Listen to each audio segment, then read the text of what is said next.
भारत में क्रिकेट और क्रिकेट खिलाड़ियों की दीवानगी ऐसी है कि पूछिए मत।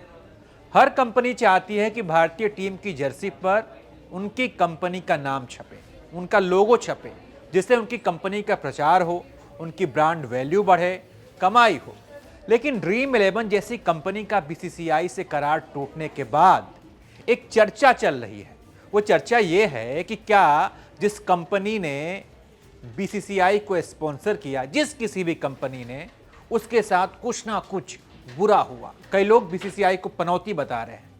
तो इन दावों में कितना सच है, इस वीडियो में जानने की कोशिश करेंगे। पहले बात ड्रीम 11 की। ड्रीम 11 जो बीसीसीआई को स्पॉन्सर कर रही थी, आज करार टूट गया है।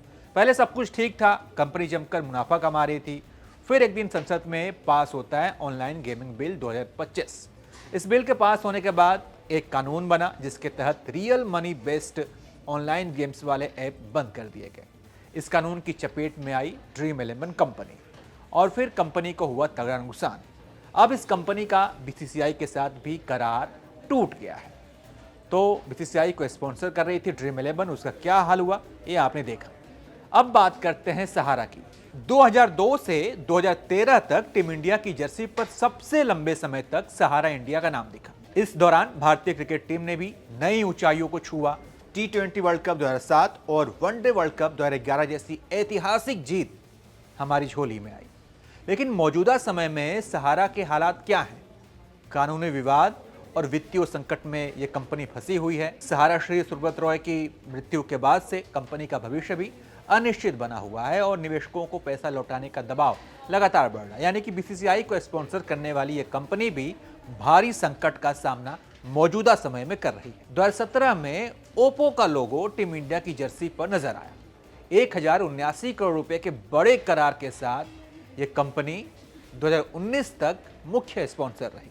ओप्पो का भी बिजनेस बढ़िया चल रहा था, सब ठीक हो रहा था। लेकिन चाइना की इस कंपनी के बुरे दिन तब शुरू हुए जब भारत के अंदर चाइनीज सामानों का विरोध होने लग गया। कानूनी विवाद और वित्तीय दबाव में कंपनी की चुनौतियां बढ़ी, जिसके बाद इस कंपनी को बड़ा नुकसान उठाना पड़ा और ये कंपनी भी घाटे में चली गई। ओप्पो के बाद बायजूस को बीसीसीआई ने स्पॉन्सर बनाया। 2019 से 2023 तक टीम इंडिया की जर्सी पर बायजूस का लोगो आपने देखा होगा।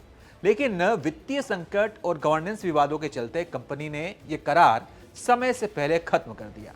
एक समय 22 अरब डॉलर वैल्यूएशन वाली यह कंपनी आज सिर्फ 2-3 अरब डॉलर के बीच रह गई है।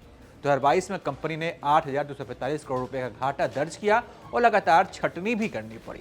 तो आपने ऊपर में ऐसी कंपनियों के नाम सुने जिसने बीसीसीआई को स्पॉन्सर किया और वर्तमान में ये कंपनियां भयंकर घाटा झेल रही हैं।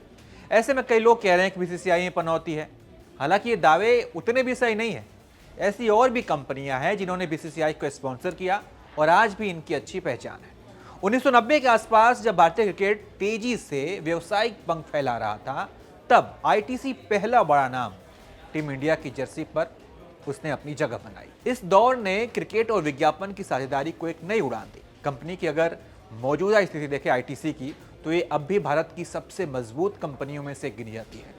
जून 2025 की तिमाही में कंपनी का लाभ 5,244.20 करोड़ रुपए है। उसका मार्केट कैप 5 लाख करोड़ रुपए से भी ऊपर है। 2014 में स्टार इंडिया ने भी बीसीसीआई को स्पॉन्सर किया था। 2014 से 17 तक भारतीय टीम की जर्सी पर स्टार इंडिया का लोगो आपने देखा होगा।